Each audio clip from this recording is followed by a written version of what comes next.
Andy's grown ass about to go to college, and he's still sitting around playing with damn toys. Guess he's gonna be lonely in college. I know a few people in this room right now that are still having that problem. Hey, you shut up, co-host. You just shut up. But they never went to college. They're busy playing with their toys instead of going to college. Now, he's not playing with his toys. They are firmly ensconced in their original packaging and tacked up onto the wall. A few in the safe. Yeah, that guy's a real loser who y'all are talking about. Oh yeah, who could that be? I know. Being with these funny book boys, we made a movie about their toys. Their toys would be like, "Help us! We've never seen the light of day." They're totally asphyxiated and long dead. It's like a series of Laura Palmers and Twin Peaks on his wall. Plus, our toys aren't rats. They know better. They know what they'll get. You guys still sing that goddamn song, right? You got a friend in me. I was like, oh yeah, this is definitely a Toy Story movie whenever they kick that goddamn song on. Hey man, you know, Randy Newman, he's sitting pretty. Anytime Pixar is ready to do a new movie, like, you got it, boss, whatever you say. Well, I'm surprised they didn't make his ass into a toy for that movie. I know. Every single one. Well, he's like, well, I guess I could use another Oscar. Well, Randy Newman at this point, when they make another Toy Story movie, he doesn't even have to make another song. They just play that same song. He just sits back and gets a check. I think he's won the same Oscar twice now for that. And Randy Newman like, shit, these toys are earning me more money than I've ever earned in my life. I ain't even writing no songs. I know. His kids are like, Dad, I think I'm too old for toys. You ain't too old for this money. These toys are putting you through college. Now you pick up that Buzz Lightyear and fly it around. And I don't want to ever hear you say nothing bad about Woody again. And shut up, asshole. What'd you say? No, man. We sitting up here making fun of this movie, but I have just seen a rare thing. I have seen one of the rarest things that we ever see in cinema, which is a good Asian driver. No, fuck, man. What I don't know. I just what does that even mean? I wanted to throw you off and see. A black character. That's not a criminal. a black lead in romantic comedy. No, we have seen 3 movies in a trilogy where all of them are well, I don't know. I'm speaking for myself. All of them are good. The good. All 3 are excellent. Yeah, they're great. They're all near perfect. I'm shocked. I'm serious. Put that knife down, man. I'm sorry. There are a certain amount of trilogies that I really enjoy, but I don't know if any of them so consistently keep up the quality as the Toy Story trilogy. I mean, this one is equally as good as the first 2.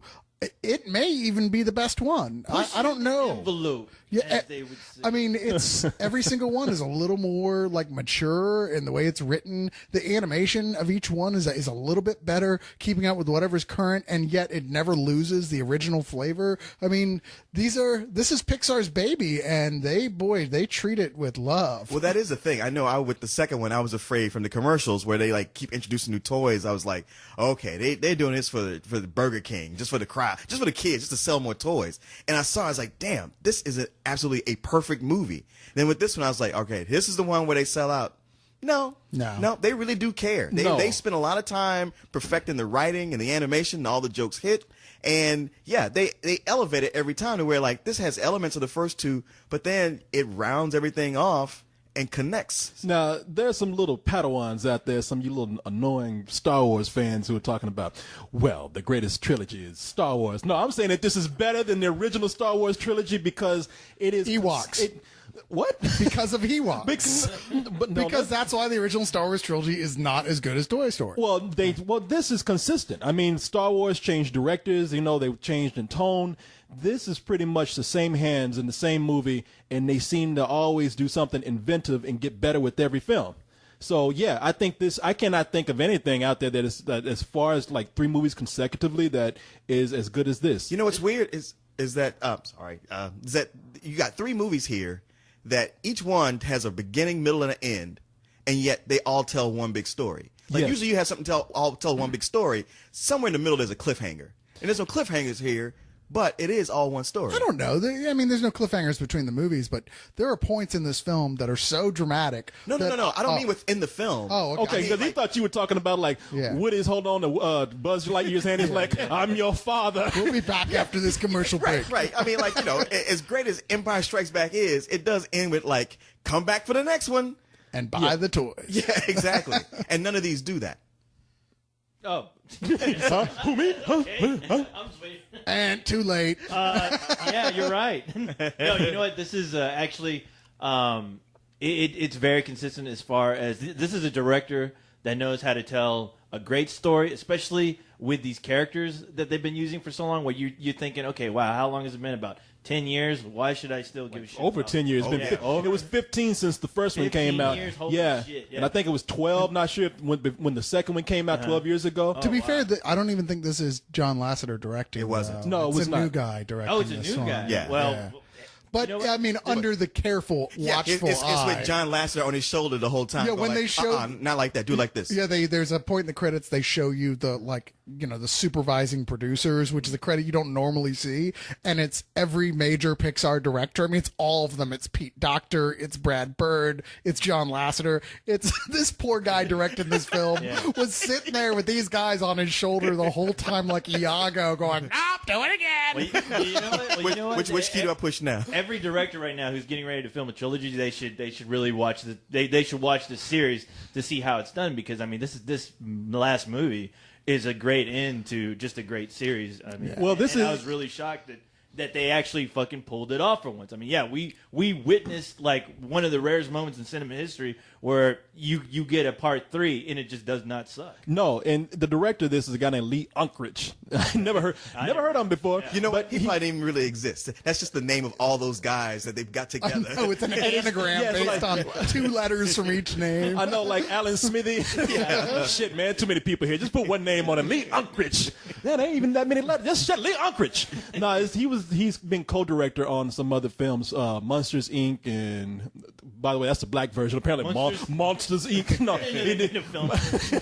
it's like The Wiz. You got the black version of The Wizard of Oz, and you got the black version of Monsters Inc. Monsters Inc. No, this is he's co-directed that. He co-directed Finding Nemo. He co-directed on the last Toy Story movie. So he's had a lot of experience to kind of like hone in his skill on these films, and with this one he has directed alone, and I'm sure that John Lasseter did have his hand up his ass like a puppet. It was directing him the whole time. But my God, hey, you know what? They let the man have the spotlight by himself, and he did an amazing job. John Lasseter's like, "Don't worry about it, cuz you got a friend." Let us not forget, because right now the writers, I doubt they're listening to this, but if they are, they're like, those motherfuckers, we wrote it, bitch. Well, John Lasseter is one of the writers on it. Yeah. Okay. And the other guy who wrote it, let me see his name right here, is the guy. John Lasseter is the puppet master. Yeah, he wrote it, and another guy who wrote. Changed his name to Frank Oz. The guy that wrote what was it, Little Miss Sunshine? A guy named Really?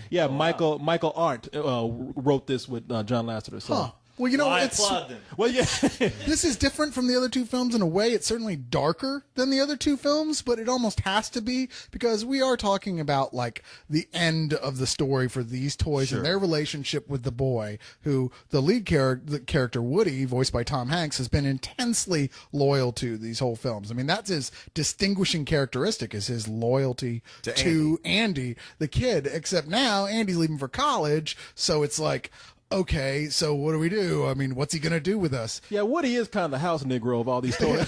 Well, there's a dark tone right from the get-go to all these things that does get darker and darker as it goes along. Yeah, he's kind of Master like. Andy ain't gonna like this at all. Yeah, Not at all. I know all these toys want to go to like someplace else. They're like anywhere but this room. They want to go to the attic. They want to go to Jumping on the underground railroad. Yeah, they go to like the preschool. Yeah, and Woody's all the ones like, Master Andy. He clothes us. He feeds us. Why y'all want to go somewhere else? I don't understand. But and it really does feel like at first like Woody is just whining, man. Like he's just brainwashed, because Andy is 17 years old in this film. And he's on his way to college. I mean, Andy can't stay a kid forever. So these toys, they knew that this day would come where he's not going to be a kid, and they don't know their fate. Are they going to be stowed away? Or what's worse for them, are they going to be like sent off to a dumpster and put in a landfill, or something worse? An important lesson about death, kids. Yeah. Oh, but this being a Pixar movie always works out, or does it? Because these kids, these kids get packed up in a box and shipped away. Now these toys, they get packed up in a box and they get donated, which is not so bad, because that means they're going to get sent someplace where they're going to be played with some more by other kids. However, this place that they are sent to, which is what is the Sunnyvale Child Daycare? Yeah, it's a daycare. It's the prison in the Great Escape, is what it is. Yeah, no, these toys get sent there. And it's the funny thing when they say they're getting sent to a daycare. I immediately thought, well, this could be good or bad, and I'm thinking more of the bad because, hey, if you're the kind of toy that's made for a 7 or 8 year old, and you get to a 7 or 8 year old, they're gonna play with you and have tons of fun and adventure. But if you go to a 2-year-old, they have no sense they have no dexterity, no sense of being nice or gentle or not breaking things. For a toddler for a toy might as well be Hannibal Lecter for a human being, Plus, it's the first reel of the film, and if everything was good, then it wouldn't be a very entertaining Pixar movie. No, imagine Becomes misery for a toy. Yeah. Well, that's what happens. They get sent there, and the toys that greet them are like, hey, welcome to Sunnyvale. And it's almost like a resort / very, very nice retirement home. But as things move along, well, the worst thing that happens at first is that these toys get dumped into these toddlers, and that's like dropping a human being in the middle of a gang of angry chimps. I mean, they just start tearing these toys up. But there is a more ominous underside to all this, and I don't want to spoil it because that's where the movie becomes really good. You can see it coming probably, but I don't even want to say who the ominous figure is or anything. Yes, it's but great. if you've seen Copland, I'll give you that as a hint. Well, you know what? You're right. This movie is the prison escape film. Yeah, absolutely. It's very clever as far as it being a kid's Well, the whole middle of it. Yeah, how basically, they do turn it into a prison film. And that's where it appeals to adults on some level because there's so many references to classic prison films in here. I mean, there's references to Escape from Alcatraz, there's references to The Great Escape. And, you can appreciate that as a movie lover in and of itself, outside of the fact that these characters are so well voiced and there's so much funny stuff going on. I mean, the whole middle of the film is that. It's a great prison escape. And then, of course, you get to the last third where you're like, okay, we're getting to that point where things are starting to feel a little dark, right? You're going, well, what's going to happen to these guys? I mean, they can't stay with him. He's going off to college. He's not going to keep playing with them. And that's where you got to take your hat off to Pixar because they pull the hat trick here. They manage to make it all work. They manage to sell you on the ending 1,000%. And the thing is, they make it very epic. Yes, which I really appreciated. It really, watching this film, you feel like you're watching another Lord of the Rings film, honestly, but better. And and the thing is, watching these characters go through hell. I mean, this whole series just taught me it's not fucking easy being a kid's toy at all. Well, look at how we abuse you. You're my toy, and I treat you like shit all the time. This is basically the co-host trying to signal to the audience, help me. Call the police. Corey's getting a little old to be playing with co-hosts. Get the fuck out of here. I'm in the zoo. It's funny. I was worried about the middle just because, it becomes down to the one character turns out to be evil and then they kind of pull an escape. And I was like, well, this is just like Toy Story 2. They just repeat themselves again. And then just when it feels like it starts to wrap up, it doesn't wrap up. It's like they get in worse danger. And to me, that's when it got really super dark. You're on the edge of your seat watching this thing. And Corey, you made a mistake of calling them, saying these kids are, you made a mistake of referring to them as kids, but you do feel like that. Like these toys come to life in a way that you think of them as being human beings, especially after 3 movies, but especially all throughout this. It's like you completely forget that they're inanimate objects. It's so great, though, that you mentioned that they go through, by the time we get to this third movie, we know these characters so well. If you love these movies, you really appreciate how well these characters are fleshed out. I mean, damn, they're toys, man. And you end up loving them as much as Andy used to. Well, I know. I was like, shit, give them to me. Ship them, I'll take them. Wait a minute, hey. But no, you really want to try to save these toys and to see them in all this danger because you're right, this is the darkest movie. I mean, and it really is tense. I mean, it gets to a point when they are trying to escape, and you start to think like, all right, it's done. This movie's about to wrap up. No, something else comes up, another dangerous point, and you're just so scared for these characters. And there's one scene in here where not only are you feeling intense, but it was so sad too. Yes, you knew they were going to be okay, but just to see how these characters face their oncoming doom. Final doom. Oh man, I was just kind of like, wow, this is one of the best scenes I've ever seen in a movie all year because they didn't have to speak. There was just a look on their face, and I was just like, fuck. I was waiting for that whole goddamn theater just to bust out crying like bitches. I mean, honestly. Yeah, they kind of got me. It was starting to get me between too, that and the very end, where it's like, you know what? Normally this would be schmaltzy, but god damn it, that just wasn't so sentimental. It was like, note perfect because it managed to mix the whole growing up theme to, well, you can always keep that child inside of you thing going on. And I was like, wow, you hit it. You just that almost impossible to find string. You plucked it just perfectly. And wow, I don't even know what else to say, but wow, this is a great film. I know we've been talking about a lot of the darker moments in this movie, especially being a prison type of film. But I have to admit that the opening of the film really got me as far as just the whole fun idea of playing with your toys. Right. The whole idea of adventure. The whole idea of something you want out of a summer movie. These guys managed to do it in the first 10, 15 minutes where I'm like, wow, this is really badass. And you know what? And the thing is, they play up to, I thought that the scene in the beginning also played up to older kids. So as far as it getting more into the sci-fi realm of things where I was like, wow, you know what? I would almost like to see a whole nother Toy Story movie just set on the idea of fantasy and playing with your toys. You know what? That's a good point, because what they did at the beginning of that movie, the first 10 minutes, is what a kid sees. He's making up his own movie as he goes along, and it was really cool to see how they actually made that movie happen. That's in your head, because they cut immediately to like, oh, it's a kid playing with toys on his floor, but his imagination is vast. And they did that in the second one too, but that was the scene where you really, just like in the second one, the beginning showed you, wow, look how far we've come with animation, what we can do now. This one did that too, where it was like, wow, that's some pretty impressive stuff you got going on there. Pixar, man, I mean, you get the feeling like everybody was worried because they thought that mouse was whooping that ass, and they finally succumbed. It's like, we can't be tortured forever. It's just nail me to the cross and let me die.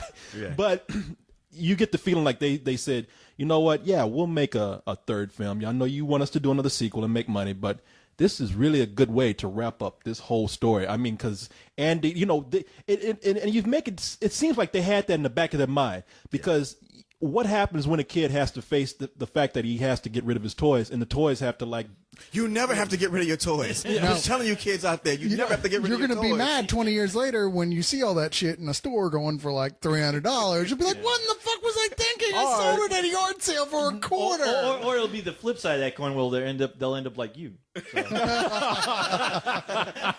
where the girls come in the apartment and run out when they see all the stuff. Yeah, no, they have to face. I mean, face the hard question that even for a film of this kind of fantasy, what's going to happen when these toys have to face the inevitable day when this kid grows up and gets rid of them? It seems like Pixar said that's the story we have to tell, and then that's the way to wrap this whole thing up.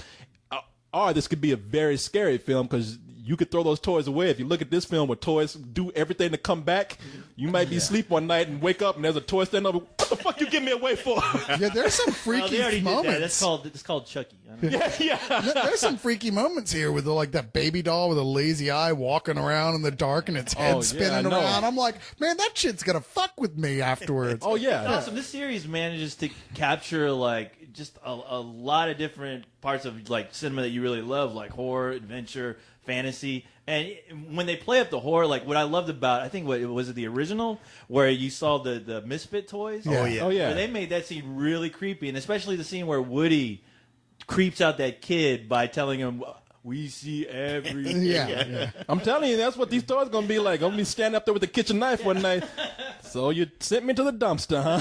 It's just amazing that these movies can do that, That's what's going to happen when Disney forces them to make one more movie. It's going to be Revenge of the Toys. With Randy Newman going, oh, you got a friend. He'll be all tied up by a bunch of toys that are forcing him to sing, play on a little toy piano. Right, looking over next to him, there's Elton John. You too, huh? It's a living. Now, they'll just get the guy who played the Spanish version of the song. That's the Gypsy Kings. Yeah. Oh yeah, that's the Gypsy Kings. Yeah. Oh, wow.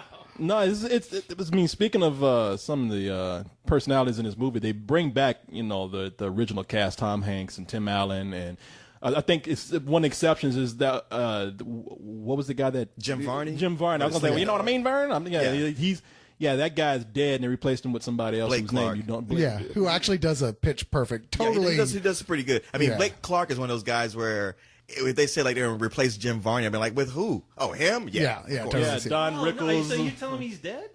I didn't know that. You didn't know Jim Varney was dead? He died right after the second one. Yeah. What? Yeah.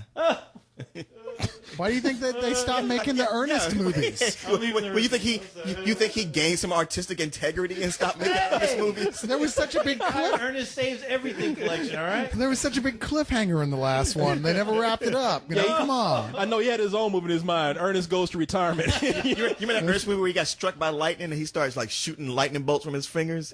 He did that for real in front of a bunch of kids and it just killed him. No, don't tell him that. He'll believe that. Still make the Ernest Goes to the Afterlife. Yeah. Yeah, it was Ernest Goes to Hell. Can the directors of Toy Story please make it another Ernest film before I die of shock? Some good voices in Don Rickles returns as Mr. Oh, Potato yeah. Head. There you I go. mean, some of the new people they have in here are Michael Keaton as Ken, Right. Yeah. which I dare say might upset some gay people out there. Because he's because he's straight, and we all know he's not straight. well, in the movie he's straight, but every now and then there'll be a toy who'll know he's not straight. They know that Ken's on the DL. Well, not so much that he's not straight, just that might be a little bent. He's got his fetishes. Yeah, he's. But They're trying to sell him as Well, there'll be a toy that will look. Circumstance. they're trying real hard to sell him as metrosexual, but I'm sorry. But no, every now and then there'll be a toy that look at him and be like, Corey, because we're all thinking it. That's why. Well, you know, in the middle part, the prison movie, there's that part where, you know, the pig comes out of Barbie's dream shower with his cornhole looking a little violated there. oh, I'm just saying. hey, now why you gotta do It's a that? family show here. Yeah, hey. Bill is a family show. What now you're website have you been on? Have you not seen Leon's Family? Being an asshole. Hey, motherfucker, pass the corn. Baby's kids. Yeah, and Ned Beatty as Lotso. What's his name? Lots of hugs, lots of loving. Oh, with that Ned Beatty? Lotso bear. I guess he seemed to be a cross between the Snuggles bear and a Care Bear. Because he should have played the pig in this one. He says, squeal now. Go ahead, squeal. But you know what? There's also someone else who I feel, unfortunately, is probably not going to get credited, but that is Buzz Lightyear's Mexican version of himself in the film. Was that you? That was me. You wish it was you. Which I'm like, wow, we're finding. It's a spoiler. I don't want to spoil it. You probably guess it, but you find out that Buzz Lightyear's real nationality. I don't know. I will give you this. I think Arizona's probably going to edit a good 20 minutes out of this film. Oh, that'd be the next movie. They're trying to, because if they were in Arizona, they never would have made it. They would have ended up back in Mexico, and Woody would have been like, "I'm not even from here. Why did I see my hanging out with There'll you?" be a lot of protesters at the Arizona opening. Of this. You and your damn Mexican parts. Shit, I was made in China, motherfucker. Buzz would be like, let's play Alamo, Woody. Nah, man. You know what? I don't want to bring up some bad things in this movie, but there were a couple of things in here that made me say, man, you know what? For a Pixar movie, I expected them to not really do this, and I felt like it. They stooped down to the standard of the average CG animated film. There was a scene in here, and I don't want to spoil the scene, but they do a clothing montage complete with playing La Freak by Chick or whatever that band, Chic, whatever. It was a little generic. And it was. I was like, you know what? For a Pixar movie, had it been in any other movie, I would complain about it. But in a Pixar movie, that's major points off for And me. there was a scene they used the dreaded record scratch technique, which I can't stand. It's one of my least favorite movie cliches. Yeah, and I can only say that it was this director who probably let that go. You know? Oh man, we give him everything that's good. We won't give him credit. We go like, well, that was John Lasseter and all those other guys. Well, and the minute something goes wrong, see, it's your fault. Guess what else I hated about this film? That it was a kids movie. God damn it. Well, I feel like an idiot going in by myself to watch this. You didn't see it in any other movie. You know, he probably tried to pull that stuff in those other movies. He like co-directed and somebody slapped him back his head. No, we're not doing that. Now he's like driving and he's just like, I can just let all my cliches go. Because Corey doesn't want to be on the new guy's dick. He's got to prove himself to me. He knows what side his bread he wants to be buttered on. Exactly. Hire me, Pixar. See, John Lasseter, I know you would have never let that happen. I know. Had I been driving this, that never would have happened, man. Told y'all should have picked me. Nah, and the other thing is, I don't know if they've done this with some of the other Pixar movies, but like in this, they cross that edge of trying to appeal too much to adults. There's a scene where Barbie's looking at Ken's ascot, and she says, "Nice ascot," you know, get it? Nice Shouldn't ass. say it like that. I was listening. I was thinking it was going to be like that, and it wasn't like that. I heard it. Yeah, like you that. might have heard it that way, but it wasn't because I was thinking, Well, the thing this is, is where they do that. And it's like, no, there's no way to say ascot without But the ass in it. But it was the way it was implied. You know, I mean, you she- hear it, and everybody was very aware of it. Yeah. You realize we're nitpicking like crazy. No, I'm not nitpicking. No, those are things that I think like below I think we're Pixar. nitpicking. yeah, I think I so. think we're nitpicking. I'm not. I see Pixar doing like for years they've been above this kind of stuff that we talk about. That's why we praise them, and then they do it in this movie. I think it's Spill. We're above nitpicking something that's pretty much perfect. I'm not nitpicking. I'm saying that it's a movie that's near perfect, and those things right there, I was like, wow, for a movie that was flawless, you did this, and I just don't think it's. It's one. It was one. And the thing is. It's not like it's just something that went by real quick. It is a long scene of the montage, and like I think that's the scene that is that the scene that ends with that record scratch. No, it was the only earlier. thing that was missing was that damn cat. I get exactly what you're saying, and I don't blame you for having that opinion of it. But the same, But fuck you. Is that what you want to say? But at the same time, I tell myself, well, it's a kids movie.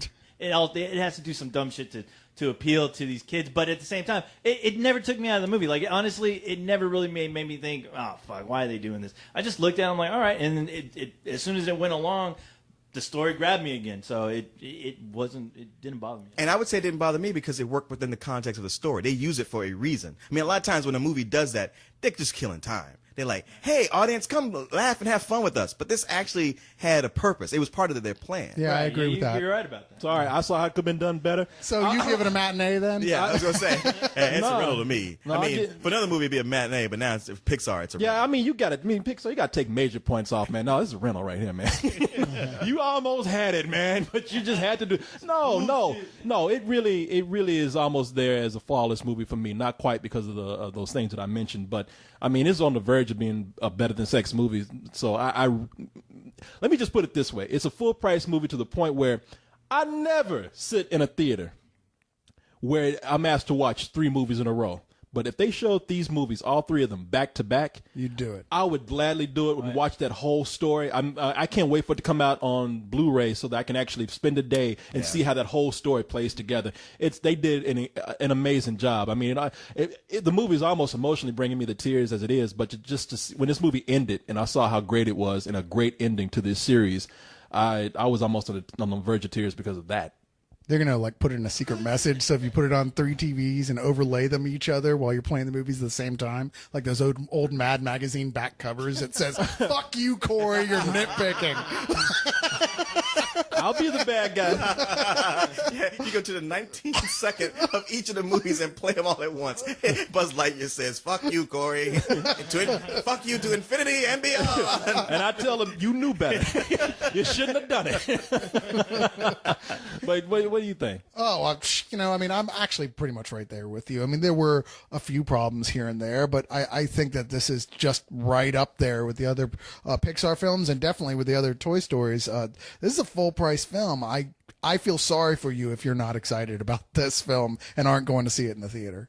Yeah, I remember back in 1999 when Corey and I saw the Toy Story 2, and I looked at you when it was done, and I said, like, this right here, these Buzz and Woody, these are the action stars. This is the best action movie I've seen. Oh, you did say that. All year, and I'm tempted to say that again this year with this movie. I thought this was an absolutely full price movie until it got to the end, and then it moved up to Better Than Sex. You're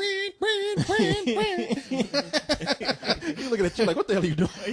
Don't we usually have sound effects or something when it goes better than sex? Yes, you did. You know, Is that all in post? You reversed it. That's the fuck you sound effect. Oh, is it? Okay. I thought you farted last time. No, that's the applause. I don't know. Make some Mexican celebration noises over there or something. We'll get those Brazilian horns that everyone's hating right now. All right. You know what? I have to admit, the movie really blew me away. It was a lot better than I'd ever had expected. Honestly, because I was like, well, I hope they reintroduce me to these characters because it's been so goddamn long, I just can't remember. But once you get situated with the characters again, you remember exactly who they are and why you like them.